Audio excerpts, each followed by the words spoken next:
So where did all these lands go? Someone compared this very old Monty map with the current map and said that this is the South Pole, and at that time there was no ice. And the only difference between the continents on the two maps is that the continent of Australia hadn't been discovered yet here, but it was discovered here on the modern map. Until he got here and asked a very good question: where did these lands go? Where are all these lands? He pointed and said that these lands used to have a warm climate. How did he know?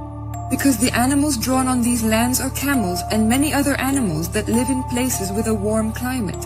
And he said that the South Pole was discovered in 1820, while the Monty map was drawn in 1587. This means that this map was drawn before the ice covered the land. What could have happened between those two periods to cause all these changes between the two maps? And he asked, why does the current map of the Earth look as if we drew the same map, but we sucked in the paper and made it into a circular shape? Now, and this is on the bottom. As if these lands were excluded from the pole. Could it be that all these lands sank under the sea? Or could they have frozen over with the formation of the ice wall? It's difficult. Honestly, I don't know. Do you have an explanation? What if the biggest secret was never whether Earth was flat or round, but why anyone would lie about that in the first place? Think about it. If a lie existed on that scale, it wouldn't be because someone wanted to hide a shape. It would be because they wanted to shape a worldview. People believe they're on this random rock in the middle of this vast universe, then they feel small and insignificant. But if people believe they live inside a purposeful creation, then that gives life a little more meaning. It gives you purpose. It gives you connection to something bigger. It wouldn't be to hide geography. It would be to hide humanity's importance. To convince people that they are just powerless observers instead of active participants in a specific creation. Because a population that feels insignificant is easier to control, rather than a population that knows it has a divine purpose. Control the story and you can influence the people.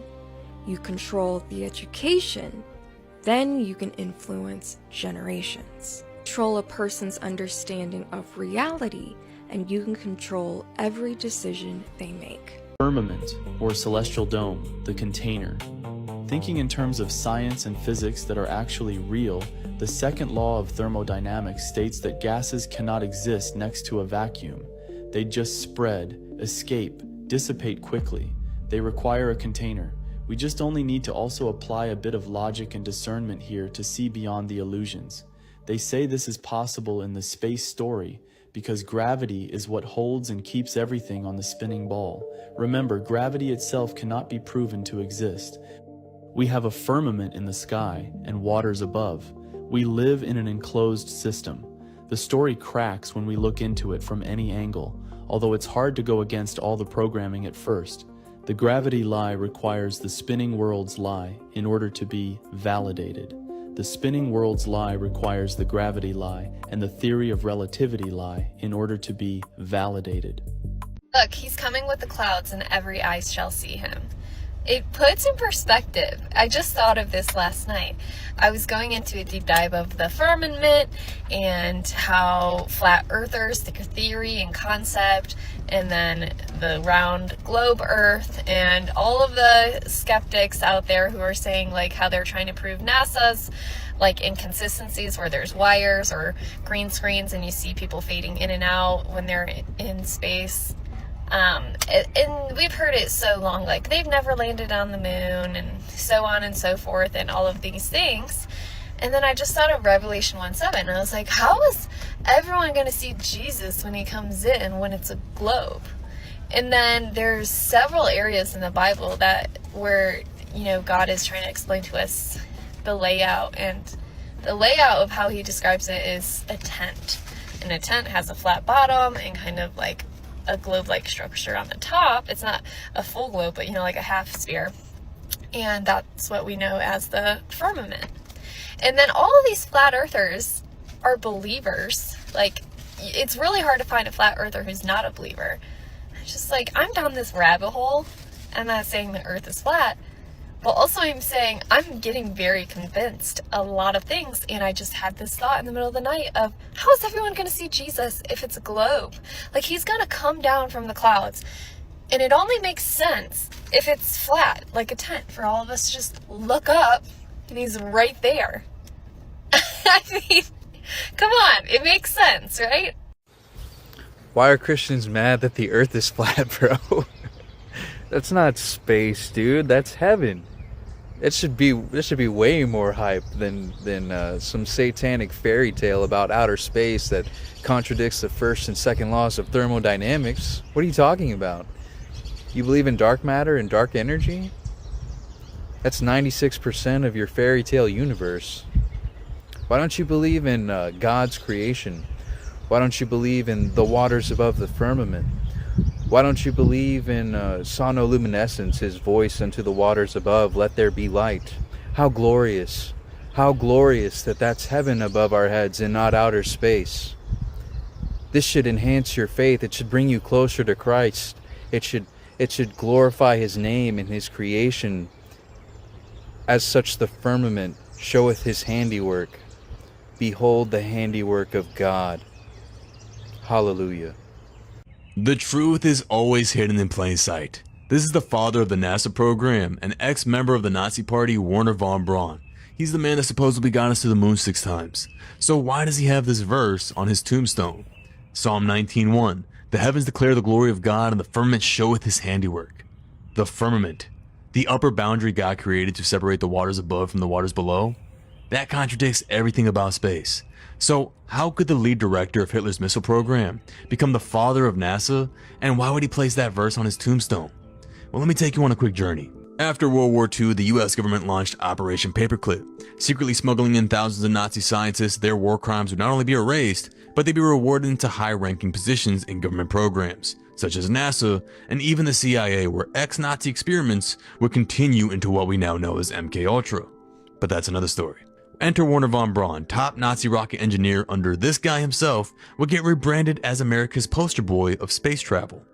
Braun would partner with 33rd degree Freemason Walt Disney, the man who practically had his hand on the pulse of Americans and could manipulate the young like no one else. These two would work together overtime in spewing the sci-fi garbage into hypnotizing the minds of the masses. Before this, the average person couldn't even fathom the idea of going to outer space, let alone going to another planet. Now, what's even crazier is Wernher von Braun predicted the ambiguous Elon Musk and his desire to colonize Mars. Yup, back in 1952 in his science fiction novel, he writes, the leader who would colonize Mars will be named Elon. Can't make this shit up. And that's not a coincidence, it's predictive programming. Now here's an old tweet from Elon sharing one of his fake X images saying, probably the most in space you could possibly feel by being in a glass dome. Glass dome. Like the one mentioned in the Bible where Job says, hast thou with him spread out the sky, which is strong and as a molten looking glass. He's talking about the firmament, y'all. They are very careful with their words. They love to mock you. And you love it. I'm not sure how many have actually spotted this mind control propaganda, but every presidential election we've had over the past several decades have made claims that we'll be heading to Mars in the near future. Just watch. And a journey into tomorrow, a journey to another planet, a manned mission to Mars. I should tell you that the first mission is scheduled to land on Mars on July the 4th, 1997, Independence Day. Using the Crew Exploration Vehicle, we will undertake extended human missions to the moon as early as 2015, with the goal of living and working there for increasingly extended periods of time. Human missions to Mars and to worlds beyond. We've been there before. There's a lot more of space to explore and a lot more to learn when we do. We'll establish a foundation for an eventual mission to Mars and perhaps someday to many worlds beyond. We dare to dream big, and that's what our country is doing again. We're dreaming big. And of course, we've got multiple examples of amateur rockets being shot straight up, and yet eventually they always come to an abrupt stop, almost as if they're hitting a vaulted ceiling. I'll leave this verse right here. But speaking of vaulted ceilings, let's not forget of Hillary Clinton, who seems to be in the know and just loves to throw it in our faces. So we weren't able to shatter that highest, hardest glass ceiling this time, thanks to you. It's got about 18 million cracks in it. And it may be hard to see tonight, but we are all standing under a glass ceiling right now. Still not shattered, that highest and hardest glass ceiling, but someday someone will, and hopefully sooner than we might think right now. And by reading the comments, it seems like people have caught on to what she's really trying to say here. So, at the end of his life, the man who was responsible for the rockets that would take us to the moon, the golden boy of space travel, chose that one verse for his grave. The firmament showeth his handiwork. Yeah, if that's not a confession, I don't know what is. Earth is flat. I'll just come out and say it because I've seen some interesting maps. A lot of the stuff they have to show it to you and throw it in your face. NATO, that's their symbol, which I just find strange. There's a lot of Bible verses that they say it's metaphorical, but you can look at it as quite literal too. Corners of the earth is in its foundations. In the Bible, it said that the sun stopped. Yeah, Joshua. It didn't say the earth stopped spinning. It said the sun stopped. So there's some biblical perspectives where it's like, what I really want to trust the heliocentric model. Helios would have been a watcher. Greek mythology obsession within NASA and astrology is really strange. Yeah, the planet names and all that stuff. Yeah. If it's really a spinning Earth, you're flying in an airplane which only goes 600 miles an hour. We go in the opposite direction of the rotation. We ought to be able to get places a lot faster. And if we're going in the same direction of the rotation, I don't think you'd ever get there. There's an atmospheric pressure, right, where anything within the Earth's atmosphere is rotating at the same speed the surface is. That's what they say. That blows my mind. Satellites don't exist. Look. Satellites do not provide internet. The internet is provided by undersea cables. Why are there no cables going from South America to Africa or Africa to Australia? Because on a realistic map, these distances are just too great. Satellites do not exist. These are all just cartoons. You cannot find a real picture of a satellite. Good morning, everyone. I hope that we're all doing well. So recently, my sister, she asked me, she said, Kim, are you one of those people that believe that the earth is flat? Now, me and my sister think very differently. She doesn't think so. She thinks that the whole thing is crazy. But I have watched those videos of people who take flight paths from Google and then they compare it on a flat earth map. And a lot of that actually does make sense to me, that maybe the earth just might be flat, you know. And then we've recently seen a lot of videos about the ice wall and everything like that. But one thing was that I actually realized that I had read a lot of these passages in the Bible but never actually paid attention to what they were actually saying. Yeah, so let's read some of these verses together. And yeah, that's the thing. I'm still very undecided. I think I'm leaning more towards maybe that the earth is flat by some of the things that the Bible does state. But yeah, I feel like, I don't know, it's a question that I'm going to ask Jesus when I meet him. So let's start off with Genesis chapter 1, verses 6. So then God said, "Let there be a firmament in the midst of the waters, and let it divide the waters from the waters." Thus God made the firmament and divided the waters which were under the firmament from the waters which were above the firmament. And it was so. And God called the firmament heaven. So the evening and the morning were the second day. So first off, the Bible, when you read it in the other translation, it doesn't exactly state that it's a firmament. It just said that God divided the waters from above to the waters below. And this is something that I actually never even paid attention to be honest. I've probably read this so many times, but I've never actually paid attention to the words. So first of all, it's suggesting that there is, like, possibly from what I've researched, that there is a dome over the earth. And in that firmament is where the stars, the sky, like the sun, the heaven, all sit in that firmament, right? But it's like a dome, right? And then when you watch, you know, when people have gone into space with rockets, right? You'll notice that once they go past the firmament, it's almost like they're in water. Like you can see it, like instead of traveling up, they're traveling like this, like they're in water.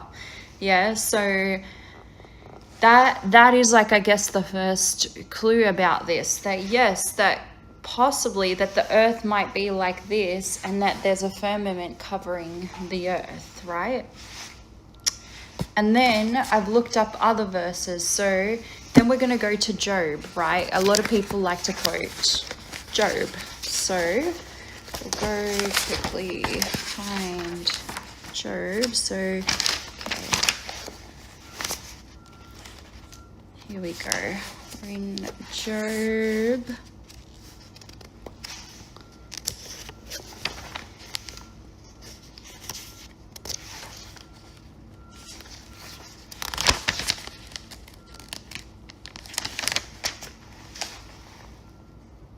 Okay, so Job chapter 26 verses 7. So he stretches out the north over the empty space. He hangs the earth on nothing. Okay, so that might be like another clue for us. And then the other thing is like, I'm just trying to find that verse. There is a verse of the four corners of the earth. Give me one. And then we're going to go to Revelations 7:1. So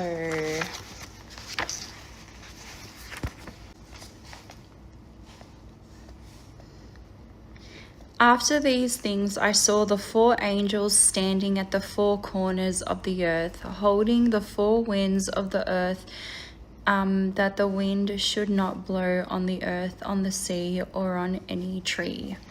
So it suggests that there might be four corners in that, you know, if the earth is a circle, you know. And then we have Isaiah 40:22. So we'll just go to Isaiah. So now we're in Isaiah chapter 40 verses 22. It is he who sits above the circle of the earth, and its inhabitants are like grasshoppers, who stretches out the heavens like a curtain and spreads them out like a tent to dwell in.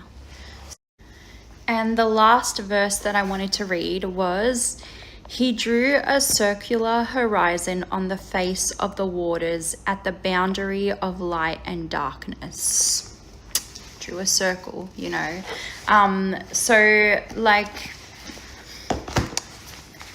that can't, like, you know, circle could mean this way or could mean that way. But now that we know about the, you know, the firmament, the dome, it would make sense that it would be a circle, you know. And yeah, look, I don't know, to be honest. Like, I don't want to lead people astray, but like, as at the same time, like, if we're believers, we're going to believe in what the Bible states, right? So I don't know, like, what do you guys think? Do you guys think that the earth is a circle? Like, are we in a circle? Like, is the earth flat or is it round? I don't know, to be honest. But yeah, I don't know. With what I read in the Bible, I am leaning more towards the earth being flat. And plus those, when I watch those videos of those flight maps that people do, and I watched one the other day of someone who showed what a flight map used to look like before NASA was invented, you know. And I'm assuming that, you know, it wouldn't surprise me that when NASA came around, that they invented that the earth, you know, to fit their narrative of NASA, you know. But yeah, I don't know, like, let me know what you guys think. Yeah.